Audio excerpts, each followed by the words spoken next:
It was supposed to be a simple shortcut. My friend Alex and I were skateboarding home after dark, cutting through an old neighborhood we didn't recognize. Eventually, we ended up on a quiet dead-end street, lined with giant Victorian houses, which is silent, towering, and unsettling. That's when we saw an extremely old woman, maybe in her 90s. She stood beside a huge bush. She was staring helplessly at a street sign, wearing a knitted shawl and holding a small silver purse. She looked fragile enough to fall over. "Excuse me, boys," she said, her voice thin and shaky. "Could you help me? My glasses fogged up and I seem to be completely lost. Can you point me to Willow Creek Lane?" We helped her, of course. She kept thanking us, calling us kind, polite young men. Then she insisted with plead that we come inside for a quick cup of warm cider to thank us. She said her name was Auntie Rhea, and she lived in the huge house right behind the bush.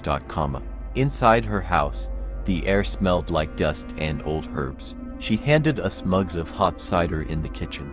It tasted extremely sweet, almost like medicine. The last thing I remember before everything went blurry was the floral pattern on the mug. I woke up in a panic. I was lying on a cold concrete floor. The air smelled like mold and something deep like dried blood. Alex was groaning nearby. We were in a basement, but not a normal one. It was huge, divided by plywood walls, lit by a single buzzing bulb. The only way out was a steel door at the top of the stairs, locked with several heavy deadbolts. We were trapped. Auntie Rhea stood above us. She didn't look weak anymore. Her eyes were cold and emotionless, like stones. "Welcome to my workshop, boys," she said softly. "You'll be helping me with my collection now. And I don't tolerate lazy hands," she said. She didn't want us to hurt anyone, but what she wanted was worse. Auntie Rhea was the keeper of a massive, horrifying collection of human remains stored in jars, glass cases, and sealed bags inside a walk-in cold pantry. There were fingers, eyes, preserved organs, even long strips of dried skin. And our job was to maintain everything. Every morning, she slid a note under the door telling us what to do. We had to clean jars, fix labels, check temperature logs, and all dried pieces so they stayed supple. It wasn't the violence that traumatized us. It was how personal the work was. We had to take care of her human trophies, and if we messed up, she punished us immediately. One day, Alex missed a tiny air bubble in a jar holding what looked like an ear.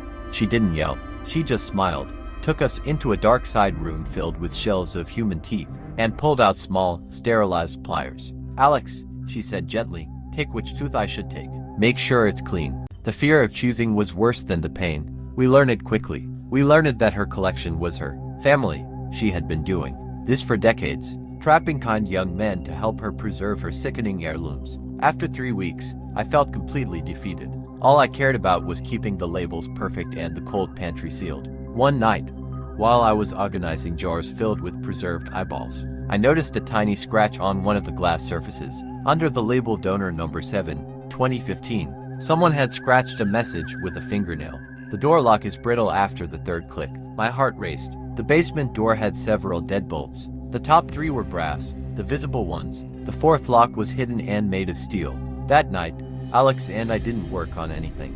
We focused all our strength, using a rusted pipe on the wood around the 3rd lock, exactly where the message hinted. The lock didn't break, but the old wood gave way. We burst through the door, ran up the stairs, and escaped into the dusty living room. We sprinted into the street and didn't stop running until we were far away.